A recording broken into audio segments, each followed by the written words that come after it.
It came to pass at that time that Judah departed from his brothers and visited a certain Adullamite whose name was Hira. And Judah saw there a daughter of a certain Canaanite whose name was Shua. And he married her and went into her. So she conceived and bore a son, and he called his name She conceived again and bore a son, and she called his name Onan.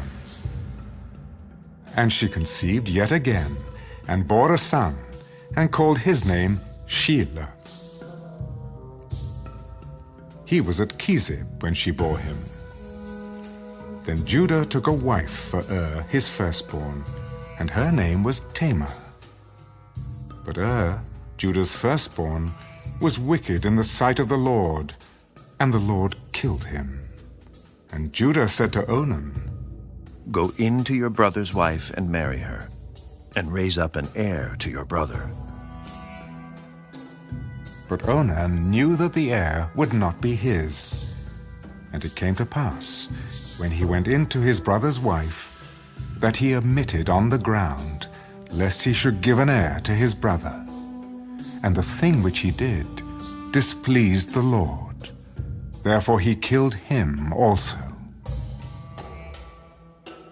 Then Judah said to Tamar, his daughter-in-law, Remain a widow in your father's house till my son Shelah is grown, lest he also die like his brothers. And Tamar went and dwelt in her father's house. Now in the process of time, the daughter of Shua, Judah's wife, died. And Judah was comforted, and went up to his sheep shearers at Timnah, he and his friend Hira the Adullamite. And it was told Tamar, Look, your father-in-law is going up to Timnah to shear his sheep. So she took off her widow's garments, covered herself with a veil, and wrapped herself, and sat in an open place which was on the way to Timnah. For she saw that Shelah was grown, and she was not given to him as a wife. When Judah saw her, he thought she was a harlot, because she had covered her face. Then he turned to her by the way. Please let me come in to you. For he did not know that she was his daughter-in-law. What will you give me, that you may come in to me? I will send a young goat from the flock. Will you give me a pledge till you send it? What pledge shall I give you? Your signet and cord, and your staff that is in your hand. Then he gave them to her, and went into her, and she conceived by him. So she arose and went away, and laid aside her veil, and put on the garments of her widowhood. And Judah sent the young goat by the hand of his friend the Adullamite, to receive his pledge from the woman's hand. But he did not find her. Then he asked the men of that place, Where is the harlot who was openly by the roadside? There was no harlot in this place. So he returned to Judah. I cannot find her. Also, the men of the place said there was no harlot in this place. Let her take them for herself, lest we be shamed. For I sent this young goat, and you have not found her. And it came to pass, about 3 months after, that Judah was told, Tamar, your daughter-in-law, has played the harlot. Furthermore, she is with child by harlotry. Bring her out, and let her be burned. When she was brought out, she sent to her father-in-law. By the man to whom these belong, I am with child. Please determine whose these are, the signet and cord and staff. So Judah acknowledged them. She has been more righteous than I, because I did not give her to Shelah, my son. And he never knew her again. Now it came to pass, at the time for giving birth, that behold, twins were in her womb. And so it was, when she was giving birth, that the one put out his hand, and the midwife took a scarlet thread and bound it on his hand. This one came out first. And it happened, as he drew back his hand, that his brother came out unexpectedly. How did you break through? This breach be upon you. Therefore his name was called Perez. Afterward his brother came out who had the scarlet thread on his hand, and his name was called Zerah.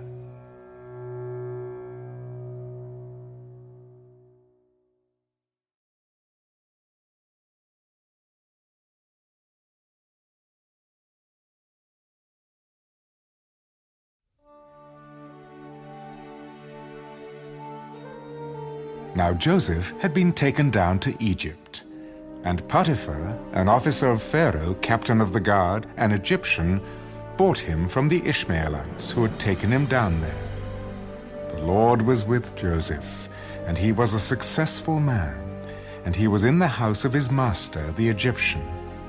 And his master saw that the Lord was with him, and that the Lord made all he did to prosper in his hand. So Joseph found favor in his sight and served him. Then he made him overseer of his house, and all that he had he put under his authority. So it was, from the time that he made him an overseer of his house and all that he had, that the Lord blessed the Egyptian's house for Joseph's sake. And the blessing of the Lord was on all that he had in the house and in the field. Thus he left all that he had in Joseph's hand, and he did not know what he had, except for the bread which he ate. Now Joseph was handsome in form and appearance. And it came to pass, after these things, that his master's wife cast longing eyes on Joseph. Lie with me. But he refused. Look, my master does not know what is with me in the house, and he has committed all that he has to my hand. There is no one greater in this house than I, nor has he kept back anything from me. But you, because you are his wife. How then can I do this great wickedness and sin against God? So it was, as she spoke to Joseph day by day, that he did not heed her, to lie with her or to be with her. But it happened about this time, when Joseph went into the house to do his work, and none of the men of the house was inside, that she caught him by his garment. Lie with me. But he left his garment in her hand, and fled and ran outside. And so it was, when she saw that he had left his garment in her hand and fled outside, that she called to the men of her house and spoke to them. See, he has brought into us a Hebrew to mock us. He came in to me to lie with me, and I cried out with a loud voice.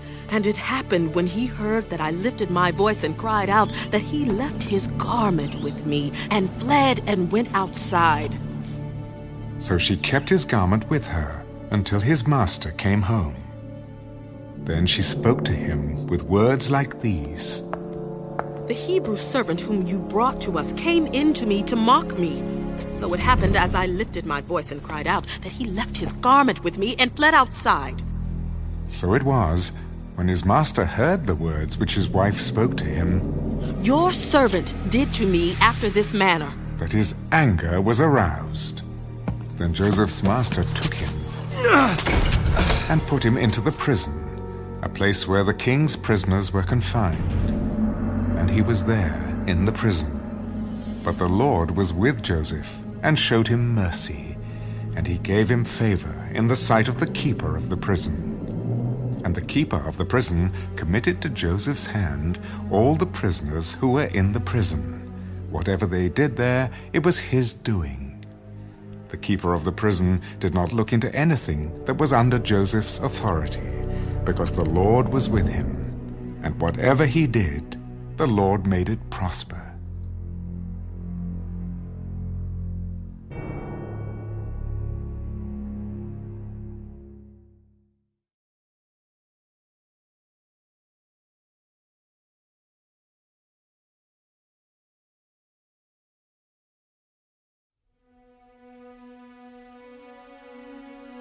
It came to pass after these things that the butler and the baker of the king of Egypt offended their lord, the king of Egypt.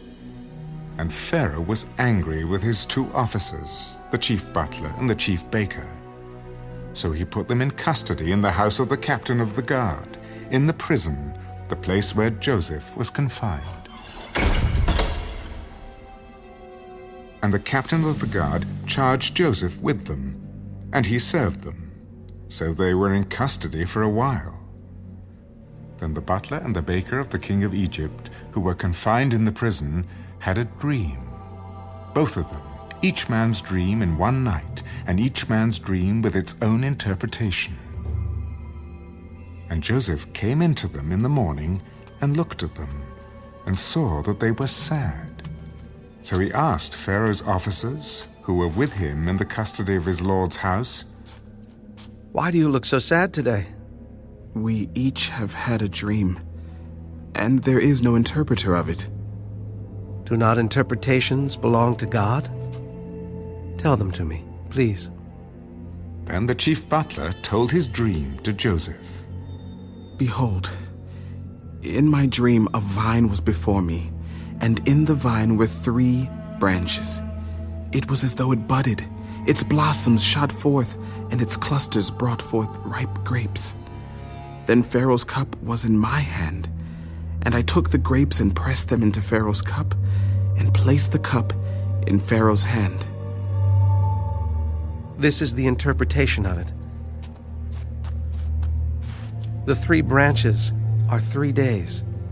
Now within 3 days, Pharaoh will lift up your head and restore you to your place, and you will put Pharaoh's cup in his hand according to the former manner when you were his butler. But remember me when it is well with you, and please show kindness to me. Make mention of me to Pharaoh, and get me out of this house. For indeed I was stolen away from the land of the Hebrews, and also I have done nothing here that they should put me into the dungeon. When the chief baker saw that the interpretation was good, he said to Joseph, I also was in my dream, and there were 3 white baskets on my head. In the uppermost basket were all kinds of baked goods for Pharaoh, and the birds ate them out of the basket on my head. This is the interpretation of it. The 3 baskets are 3 days. Within 3 days, Pharaoh will lift off your head from you and hang you on a tree, and the birds will eat your flesh from you. Now it came to pass on the 3rd day, which was Pharaoh's birthday, that he made a feast for all his servants. And he lifted up the head of the chief butler and of the chief baker among his servants. Then he restored the chief butler to his butlership again, and he placed the cup in Pharaoh's hand. But he hanged the chief baker, as Joseph had interpreted to them. Yet the chief butler did not remember Joseph, but forgot him.